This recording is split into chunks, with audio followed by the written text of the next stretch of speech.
ஸ்ரீ குருவே நமக. ஸ்ரீ சுக்கர பகவானே நமக. ஸ்ரீ சுக்கர பகவானே நமக. ஸ்ரீ சுக்கர பகவானே நமக. அனைவருக்கும் வணக்கம். பாகம் 66.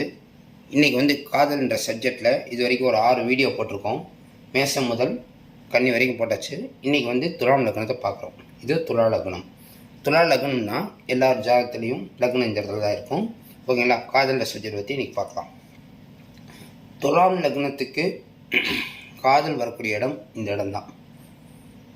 காதல் அப்படின்னு கொடுத்துருக்கோம் பாருங்கள். இந்த இடத்துல ஒரு கிரகம் இருந்தால் அவங்களுக்கு அந்த தசாபுத்தி காலகட்டத்திலேயோ அல்லது ஜென்ம நட்சத்திரமாக இருந்தால் கண்டிப்பாக காதல் உறுதியாக உண்டு அப்படிங்கிறத ஒரு விரிவான பலனை பார்க்கலாம். இது வரைக்கும் நம்ம சேனலை சப்ஸ்கிரைப் பண்ணாமல் இருக்கவங்க சப்ஸ்கிரைப் பண்ணிக்கோங்க. இது போன்ற வீடியோக்கள் திருமண பொருத்தத்துக்காக நம்ம நிறைய வீடியோ போட்டுட்ருக்கோம். கண்டிப்பாக உடனே சேரும் என்று கூறிக்கொண்டு இன்று துலாம் லக்னத்துக்கு காதல் எப்படி வருது அப்படின்றத பார்த்துக்கலாம். ஓகேங்களா? இது துலா லக்னம். இந்த இடத்துல உங்கள் ஜாதகத்தில் ஏதாவது கிரகம் இருக்கான்னு பாருங்கள். ஓகேங்களா? என்ன கிரகம் இருக்குது அப்படிங்கிறத பொறுத்து தான் அவங்களுக்கு காதல் வரும் அப்படிங்கிறத எடுத்துக்கலாம். 9 கிரகம் இருக்குது. சூரியன், சந்திரன், செவ்வாய், புதன், குரு, சுக்கிரன், சனி, ராகு, கேது. முதல்ல சூரியன் எடுத்துக்கிடுவோம். சூரியன் இந்த இடத்துல இருந்தால் ஆட்டோமேட்டிக்காக இங்கே உத்திர நட்சத்திரமும் இருக்குது. அதை பற்றி பிரச்சனை இல்லை. உத்திரம் 1ஆம் பாதை இங்கே வரும். இங்கே 2, 3, 4 பாதை இங்கே இருக்கும். ரைட்டுங்களா? இந்த இடத்துல சூரியன் இருந்தால் அவர்கள் பிறந்த நட்சத்திரம் கார்த்திகை, உத்திரம், உத்திராட நட்சத்திரமாக இருக்கும். ஓகேங்களா? உத்திர நட்சத்திரம் சொன்னால் சந்திரன் இங்கே இருப்பார், இந்த இடத்துல இருப்பார். ஆனால் நம்ம சூரியனை சொல்கிறோம், நல்லா கவனிக்கணும். இந்த இடத்துல சூரியன் இருந்தால் அவர்கள் பிறந்தது கார்த்திகை நட்சத்திரமாக இருக்கும், உத்திர நட்சத்திரம், உத்திராட நட்சத்திரமாக இருக்கும். இருந்தால் உறுதியாக காதல் உண்டு. பல மடங்கு காதல் உண்டு. ஏற்கனவே கார்த்திகை, உத்திரம், உத்திராட நட்சத்திரத்தில் இருந்தாலும் சூரியனுடன் தொடர்பு கிடைப்பதால் காதல் வரும். ஆனால் இங்கே சூரியனே இருந்தால் துலாம் லக்னத்துக்கு காதல் உறுதியாக உண்டு. அடுத்ததாக எப்பயும் சொல்லுவது போல் சந்திரனை விட்டுட்டு செவ்வாய்க்கு போயிடுவோம். செவ்வாய் இந்த இடத்துல இருக்காருன்னு வச்சுக்கோங்க. செவ்வாய் இங்கே இருந்தால் மிருகசீரிடம், சித்திரை, அவிட்டம் அந்த ஒரு ஷார்ட் ஒன்று தனியாக இருக்குது. அதை கடைசியாக போடுறேன். இப்போ உங்களுக்கு சொல்லிகிட்டே வந்துடுறேன். நீங்கள் பார்த்துங்க. உங்கள் ஜாதகத்தில் இந்த இடத்துல என்ன கிரகம் இருக்குன்னு பார்த்தீங்கன்னா அந்த நட்சத்திரம் பிறந்திருக்கலாம் பாருங்கள். முதல்ல துலா லக்னம், இந்த இடத்துல என்ன கிரகம், என்ன நட்சத்திரம் பிறந்திருக்கீங்க, அதுக்கு தான் சொல்லிகிட்டு இருக்கேன். இங்கே செவ்வாய் இருந்தால் மிருகசீரிடம், சித்திரை, அவிட்ட நட்சத்திரம் பிறந்திருந்தால் கண்டிப்பாக காதல் உண்டு. புதன் இருந்தால், புதன் இந்த இடத்துல இருந்தால் ஆயில்யம், கேட்டை, ரேவதி நட்சத்திரத்தில் பிறந்தவர்களுக்கு காதல் உறுதியாக உண்டு.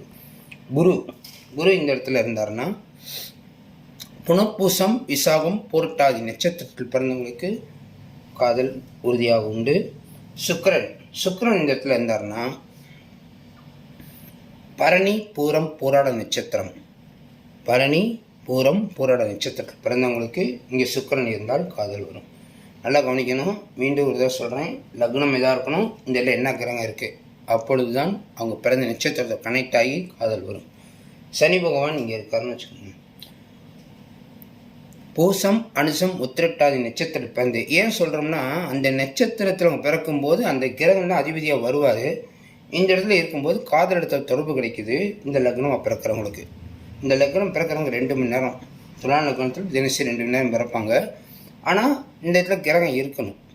அப்படி இல்லைன்னா கார்த்திகை, உத்திரம், உத்திராட நட்சத்திரத்துலேருந்து கிரகம் இல்லைன்னா காதல் வரும். அப்படியே வச்சுக்கலாம். அடுத்து ராகு இங்கே இருந்து திருவாதிரை, சுவாதி, சதய நட்சத்திரத்தில் பிறந்திருந்தாங்கன்னா காதல் கண்டிப்பாக உண்டு. கேது இந்த இடத்துல இருந்தாருன்னா இந்த அடுத்த வருஷம் கேது வரப்போகிறாரு. உங்களுக்கு தெரியும். இப்போ இன்னொரு 4 மாதத்தில் ராகு கேது பயிற்சி இருக்குது. அப்போ கேது இங்கேருந்து இங்கே வருவார். அந்த வருடத்தில் பிறந்த காதல் வருமானம் அப்படி கிடையாது. லக்னம் இங்கே வரணும்.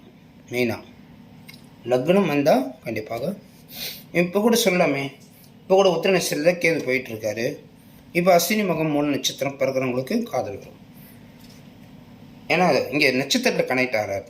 இங்கே கிரகம் ராசியில் கனெக்ட் ஆகிறாரு. இங்கே நட்சத்திரத்தில் கனெக்ட் ஆகிறாரு. சரிங்களா? கேது இருந்தால் இந்த இடத்துல இருந்தார்னா அஸ்வினி மகம், மூல நட்சத்திரத்தில் பிறந்திருந்தாங்கன்னா கண்டிப்பாக காதல் வரும் என்று கூறிக்கொண்டு உங்கள் ஜாதகம் பொருத்தம் பார்க்கணும்னா என்னுடைய வாட்ஸ்அப் நம்பர் மேலே இருக்குது. அதுக்கு அனுப்புங்க. பொருத்தம் பார்த்து தர்றேன். திருமணம் எப்பொழுது நடக்குன்றது ஸ்பெஷலாக இருந்து பார்க்குறோம். அதுவும் பார்க்கலாம். இப்போ அந்த ஷார்ட் பார்த்து வந்துடலாம். என்னென்ன கிரகம் இருந்தால் என்ன நட்சத்திரம் சொல்லியிருந்தேன்ல. இப்போ சூரியன் இருந்தால் கார்த்திகை, உத்திரம், உத்திராடம் சொன்னோம். செவ்வாய் இருந்தால் மிருகசீரனம் சித்திரை அவிட்டம் சொன்னோம். இந்த குறுக்கு வாட்டாடி பார்த்துக்கிட்டே வாங்க. ராகு திருவாதிரை சுவாதி சதயம், குரு இருந்தால் புனப்பூசம் விசாகம் புரட்டாதி, சனி இருந்தால் பூசம் மனுஷம் உத்திரட்டாதி, புதன் இருந்தால் ஆயிலியம் கெட்ட ரேவதி, கேது இருந்தால் அஸ்வினி மகம் மூலம், சுக்கன் இருந்தால் பரணி போரம் புராண நட்சத்திரத்தில் பிறந்தவங்களுக்கு உறுதியாக காதல் வரும். திரும்ப கடைசி என்ன சொல்லிடுறேன். பரணி நட்சத்திரத்தில் பிறந்துட்டு துலா லக்னமாக இல்லாமல் இருந்து அந்த இடத்துல சுக்கரன் இல்லைன்னா அவன் ஜாதகத்தில் தான் பார்க்கணும்.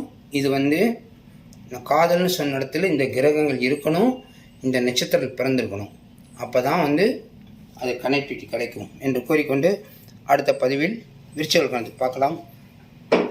நன்றி, வணக்கம்.